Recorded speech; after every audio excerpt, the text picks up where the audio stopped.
Good morning. আমার ছুটির বেলা শেষ হয়ে গেছে। আজকে প্রায় 1 মাস পর ডিউটিতে আবার জয়েন করলাম। এখন ঘড়িতে বাজে 6টা। একদম ওয়েদারটা বাজে মানে স্যাঁতস্যাঁতে একটা ওয়েদার, ঠান্ডা বাট একটা বৃষ্টি বৃষ্টি কেমন একটা ওয়েদারটা, শুধু ল্যাদ খেতে ইচ্ছা করে। আর এইদিকে আমি আমার অ্যাপ্রন সব কিছু রেডি করে নিচ্ছি, কিছুই না মিস হয়ে যায়। প্রায় 1 মাস পর যাচ্ছি ডিউটিতে, তাই এইদিকে তুহিনা আমার জন্য টিফিন নিয়ে চলে এসেছে।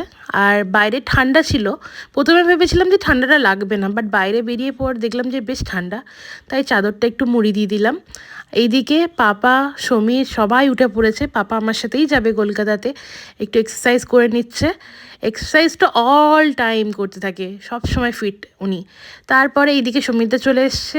সমীরদা, আমি, পাপা বেরিয়ে পড়লাম কলকাতার দিকে। সকাল সকাল ঘুম থেকে উঠলে আমি একটা জিনিস রিয়েলাইজ করেছি, সেটা হচ্ছে অনেকটা টাইম পাওয়া যায় কাজ করার জন্য।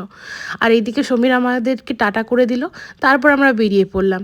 এইদিকে আমার খুব ঘুম পাচ্ছিল, আমি ঘুম পড়ে গেছিলাম, পুরো রাস্তাতে ঘুমিয়ে ঘুমিয়ে এসছি। তারপরে কলকাতায় পৌঁছালাম। সকাল সকাল কিন্তু বেরোলে একটা জিনিস হয় কি, একদম রাস্তা খালি পাওয়া যায়।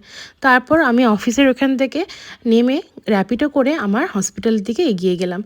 এই যে সূর্যি মামার একটু দেখা পেয়েছি, তারপর আবার কোথায় গায়েব হয়ে গেল। লাস্টে হসপিটালে পৌঁছালাম। হসপিটালে অনেক দিন পর, তাই একটু কেমন নার্ভাস নার্ভাস লাগছে, যেন মনে হচ্ছে সেই প্রথম দিনের আমি চলে এসেছি, সব কিছু নতুন নতুন।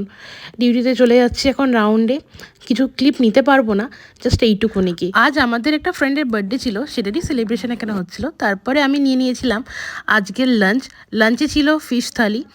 আর খেয়ে দিয়ে বাড়িতে এসে একটা ঘুম নিয়ে একটু নিচে বেরোলাম।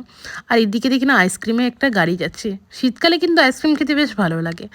তারপর একটা চা খাওয়ার মন হলো, এখানে একটা নতুন চায়ের দোকান খুলেছে, ফালতু টি সেন্টার, সেখানে একটু চা খেলাম। কিন্তু যাই বলো নাই বলো, পার্ক সার্কাসের চায়ের একটা আলাদাই মজা। চা খেয়ে তারপরে বেরিয়ে পড়লাম বাড়ির দিকে। সো আজকের মতো ভিডিওটা এখানেই শেষ করছি। তো টাটা, বাই বাই। নেক্সট একটা ভিডিও নিয়ে খুব তাড়াতাড়ি দেখা হচ্ছে।